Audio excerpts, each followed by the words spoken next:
Jim Burr. Welcome to Heavens Declare. And you know, I've been talking about the heavens for 25 years, and you'd think it would get old. And I'm still blown away by this incredible God that we worship. And now, as I look into the microscope, I'm even more blown away. Whether you're looking through the telescope or the microscope, you see an incredible God. And so today, as we talk about the genetic code, you know, Adam lived 930 years. You believe that? I believe that. I believe Adam lived 930 years. And why don't I live 930? Why don't you live 930 years? Well, you know, we didn't get Adam's gene pool. You've heard of the gene pool. You know, we got a copy of a copy of a copy of a copy of a copy of maybe 150, 200 copies. And every time you make a copy, it runs down.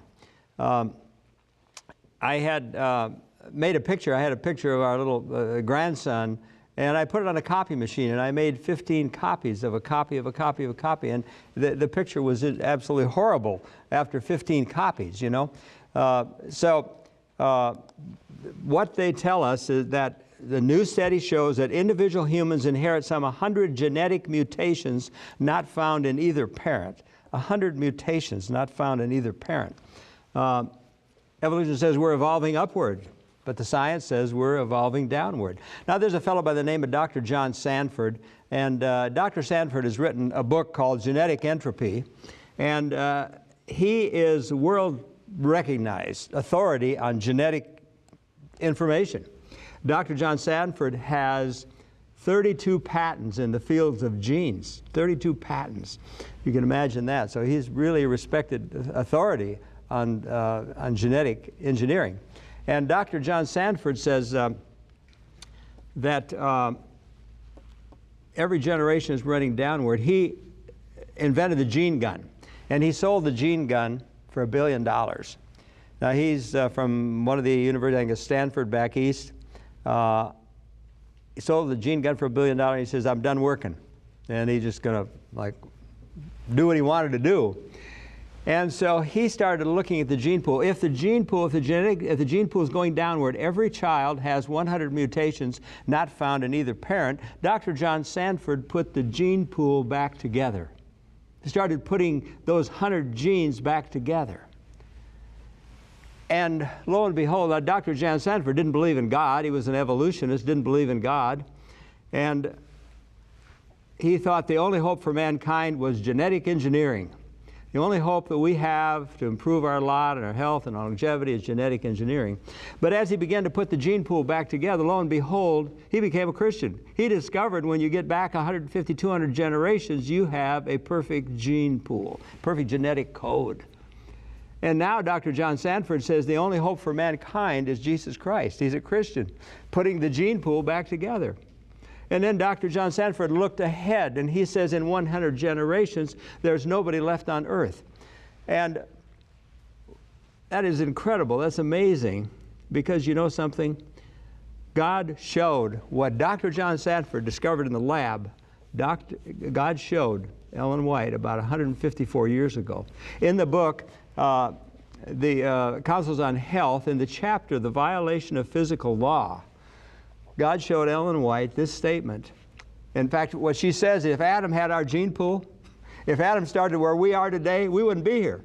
If he had our rundown gene pool, we wouldn't be here. Nobody would be on earth today. And she says, and of course they didn't use the word gene pool 150 years ago, but she would like a vital force, if Adam had our vital force, if Adam had, in this case she says, I'll just read it to you. Had Adam originally possessed no greater physical power than men now have, the race ere this would become extinct. We wouldn't be here.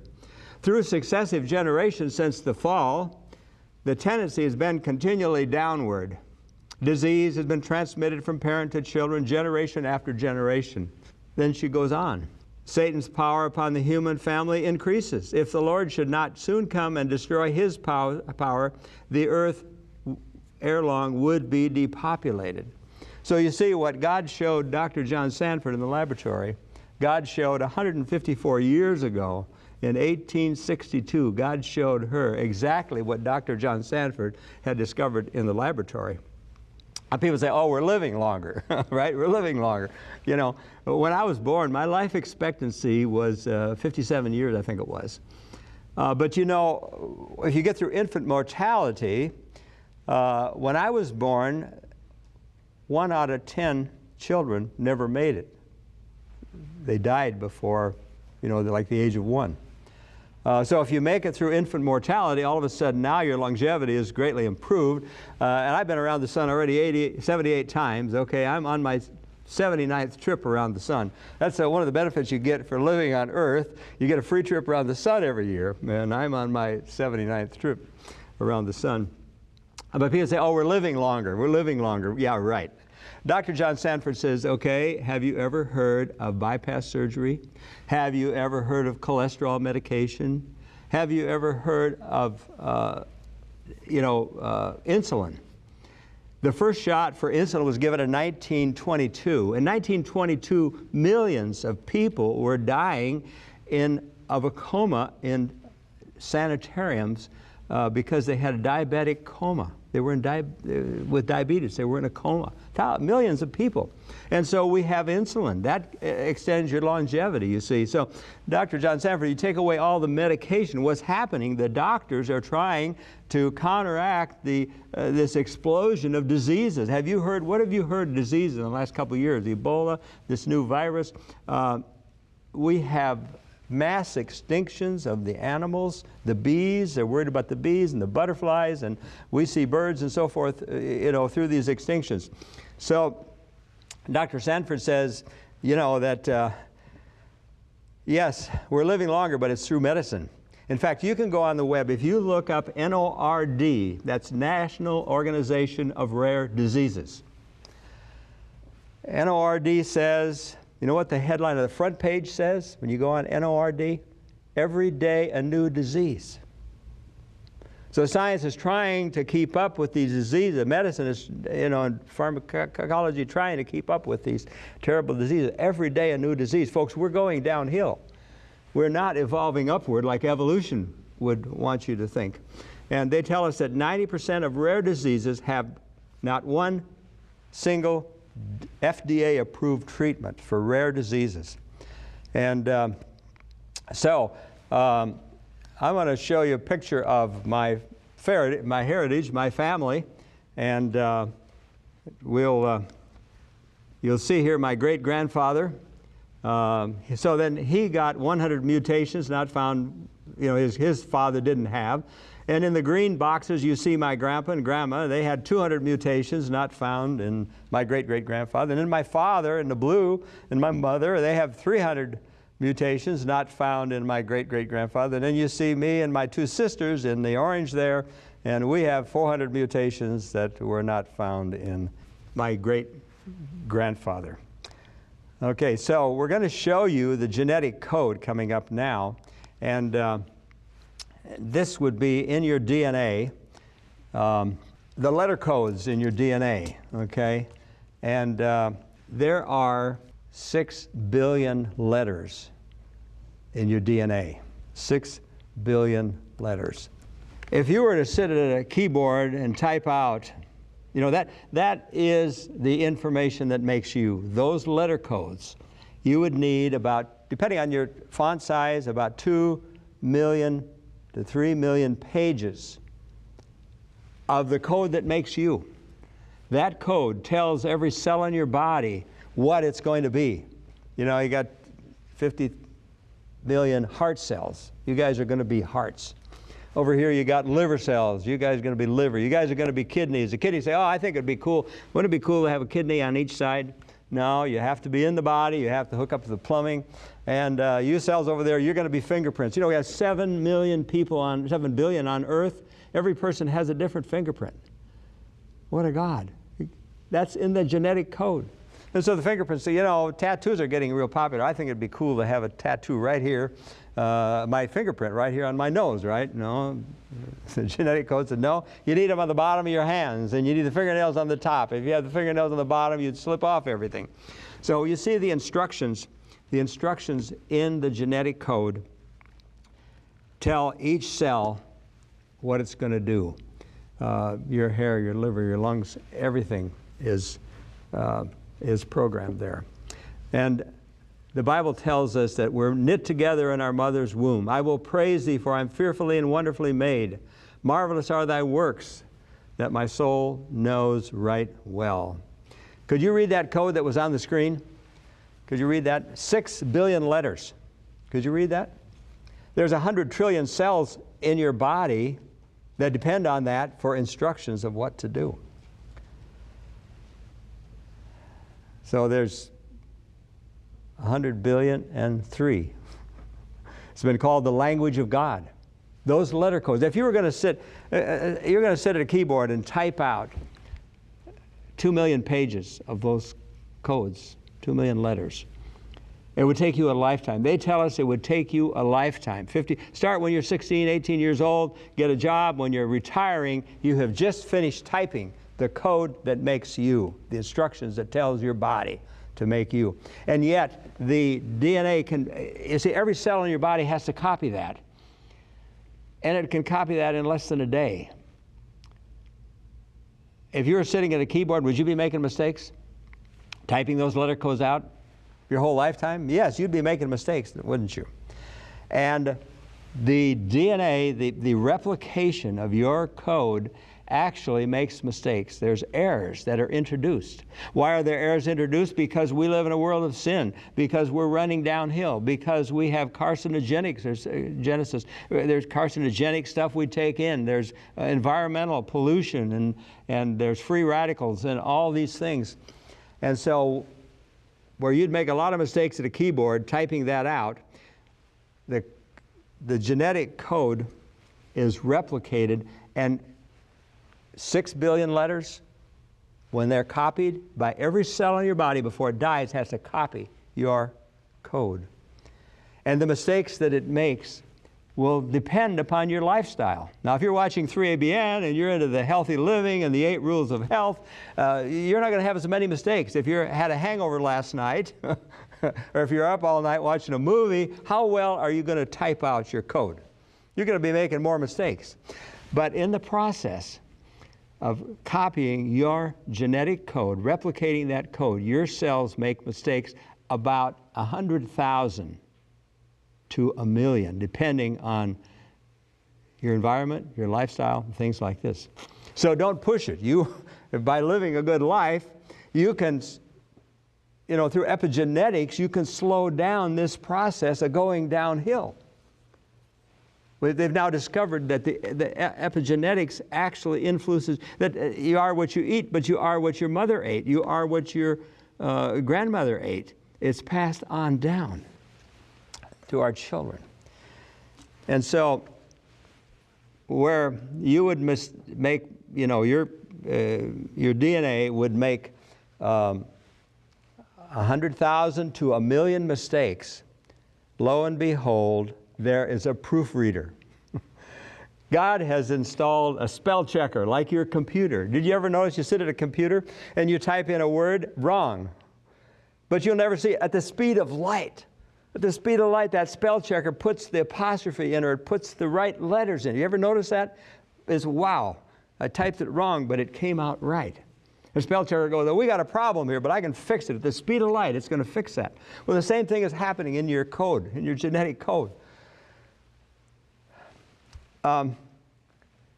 Sometimes the spell check goes like, we got a problem. We got a problem here. You ever see that? The spell checker says, I don't know what the problem is, but I'll give you 5 choices. There's a problem here. I can tell there's a problem. Okay. And you'll have to decide, is it spelling, is it this is what you meant, this what you meant, this what you meant, this what you meant? Well, you know something? There are 50 genes that are going to correct for the error in your replication process of those 6 billion letter codes.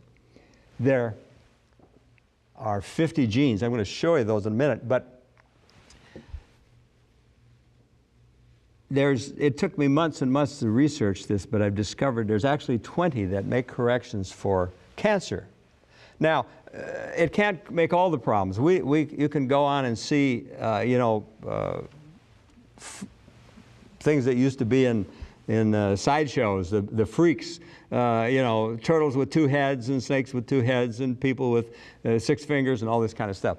It can't fix every problem, particularly if you get an error on where you get an error from mom and dad.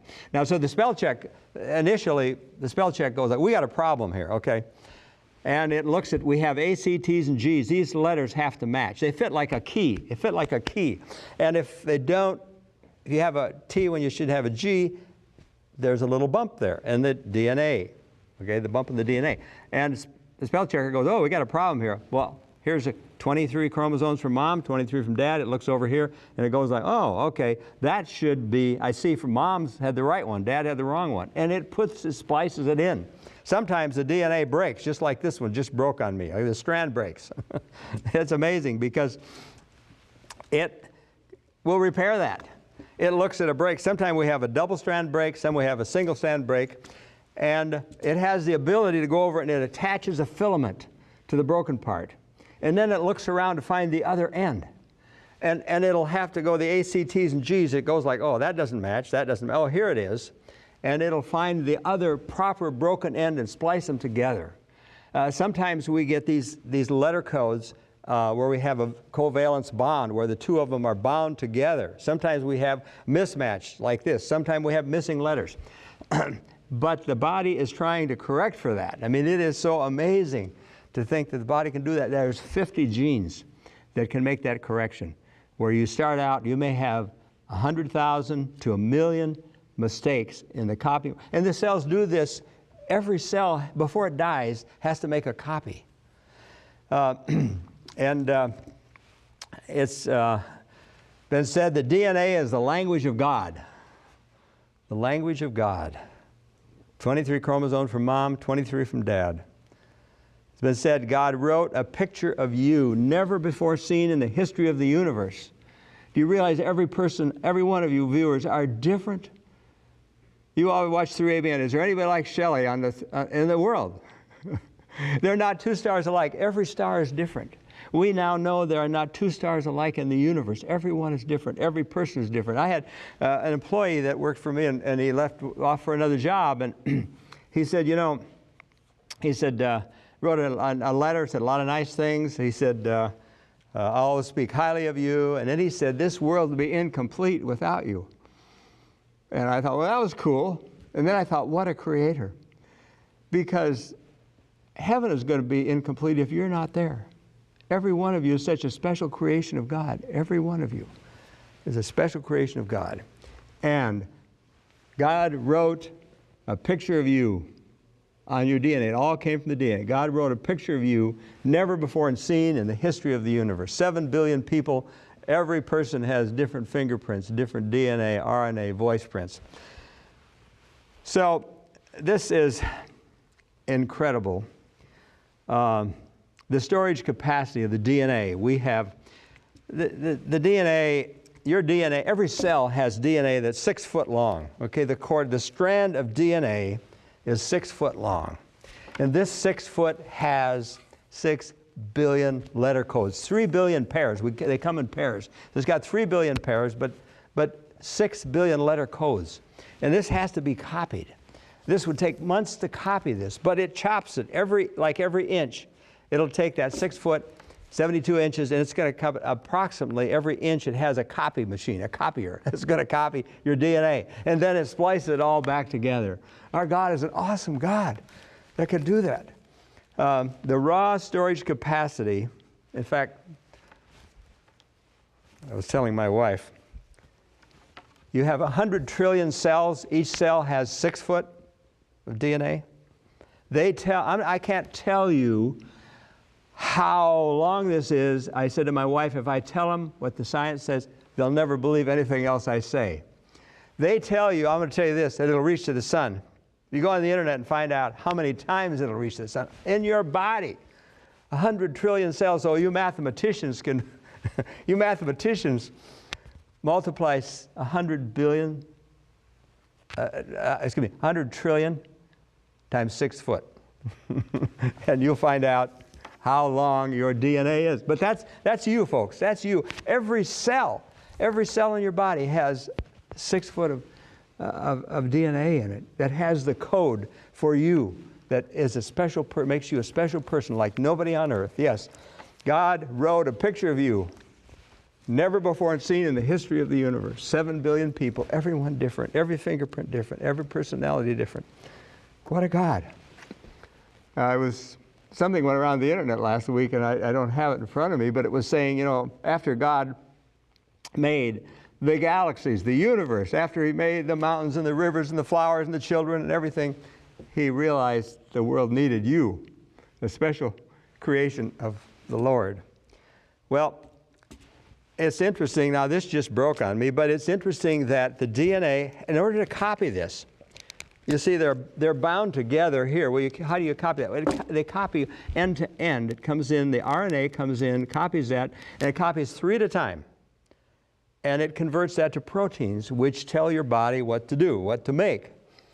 And as I looked at that, and I thought, the language of God, 3 letter codes are copied at a time. Could that be the Father, the Son, the Holy Spirit? The language of God. And so in order to copy this, it has to split it apart. It has to take the DNA and split it apart. And it goes up one side, it copies up one side and down the other. And in this process, a lot of times these get broken. And it fixes that. 50 genes can fix the problems in the copying. And it can't fix all problems. We live in a sinful world. We're getting old. You know, as we get older, our genes don't do so well in copying this. They get tired. The telomere, the T cells shorten. And in that process, that's why we die. We get cancer, and our cells don't do as well as they did when we're young, actually. But the cell, you know, you can put trillions of cells on the head of a pin. The biggest cell is actually the ovum, the human ovum, which is about the size of a head of a pin. And I mean, what a miracle that is. But so it unzips this thing, goes up, copies one side, and comes back down. And maybe we'll play in a future program, we'll be able to show you the process of actually how it copies this. It is just incredible to see how it copies that. Let's go down to a picture here that we have a chart. I told you there's 50 genes that are designed to make the corrections. Here's a list of the genes that make corrections. The top part is the damaging agents, X-rays, you know, ultraviolet light, smoking, cigarettes, and alcohol are one of the worst for causing problems. And then partway down the screen it says repair process, and so there are listed all the different genes. The base repair genes, there are 11 there that do the base repairs. That would be the sides of the DNA code. And we got nucleotide repairs. We got, anyway, God has built 50 genes that repair.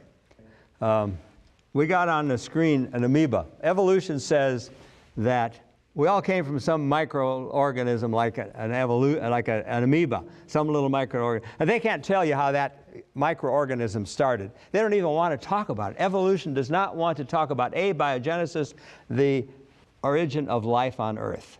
They say, well, evolution doesn't deal with how life got started. Evolution deals with how it has evolved through mutations. So we had the little amoeba there, and you know, the amoeba decides he wants to see. He's sitting in this little pond, and it's boring, and he decides he wants to see. Well, I've discovered 3 genes that have to do with eyesight, and the ATF6, the BPM7, and the RPE65. You got that mutation, you're born blind. So this amoeba decides that he wants to see, and so he wants to evolve eyesight. Well, you see, have a mutation. In this copying process, there are mistakes are made, but the mistakes are bad mistakes. Try to find a good mistake. You can't find a good mistake. They say, well, sickle cell anemia, you know, they go like, oh, we can take fruit flies, and we can mess with their genes, and we can give fruit flies 4 wings instead of 2 wings. But they cannot hook to the brain, they're not hooked to the muscles. The fruit flies can't fly. But evolution says, see, you know, we could have, if we give it enough time anything can happen. We can mutate upwards, and then natural selection, survival of the fittest, will take over, and this is how everything happened. This is how we got from an amoeba to an elephant, you know, which we saw on the screen a minute ago there. To get eyesight, this amoeba would have to have 6 million mistakes that are beneficial mistakes. You have to have 6 million beneficial mistakes for him to be able to see. And if he only gets out of 100,000 to 1 million mistakes, he can only have 1 in a billion. Did I tell you that? The correction. When our copying process of our genetic code, we get between 100,000 to 1 million mistakes, depending on lifestyle. These genes fix them. The genes will fix it. When it's all said and done, we get 1 in a billion mistakes end up in your genetic code. 1 in a billion. You start out with 100,000 and end up 1 in a billion, because the repair process is going to repair the genetic errors that happen. So in order for this amoeba, he's got to have 6 million mistakes, and they all have to be beneficial if this amoeba is going to get eyesight. And so you see how impossible it is. To me, this proves that evolution could never happen. You could never evolve upward, even though they will not even tell you how it could have gotten started. We're going to get into that in another series on how they think life got started, and that is a joke, folks. That is a joke. The Bible says, by the word of the Lord are the heavens made. The Bible says that He knit us together in our mother's womb. We see the Bible scientifically accurate. We see the Bible telling us what we observe in science and observe through the microscope. I want you thank you again for watching Heavens Declare. We'll see you in another series.